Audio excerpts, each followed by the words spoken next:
السلام علیکم پیارے حضور، میں تقریباً 4 سال سے نیشنل حفظ کیمپ میں قرآن حفظ کر رہا ہوں، اور کبھی کبھی ایسا ہوتا ہے کہ میرا بالکل بھی دل نہیں کرتا پڑھنے پہ. اچھا، مجھے کوئی ایسی جی کتنا حفظ کر لیا ہے؟ 16 سپارے الحمدللہ. 4 سال میں؟ جی ساتھ پڑھائی بھی کر رہے ہو؟ جی اچھا، کتنے سال کے ہو گئے ہو؟ میں 16. 16 سال کی عمر.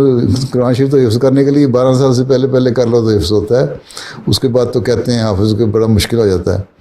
ٹھیک ہے، تو اب تم کر رہے ہو تو دل نہیں کرتا تو جو تمہیں یاد ہے وہی کم از کم دہرائی کرتے رہو تاکہ وہ تو یاد رہے. اگر آگے نہیں بھی حفظ کرنا تو اگر کر لو تو بڑی اچھی بات ہے.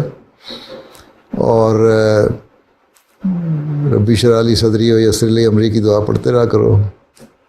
ٹھیک ہے، اور اگر نہیں پڑھنا آگے تو لیکن جتنا کر لیا ہے اس کی ریویژن کرتے رہو تاکہ وہ ہمیشہ یاد رہے. ٹھیک ہے. جی جزاک اللہ.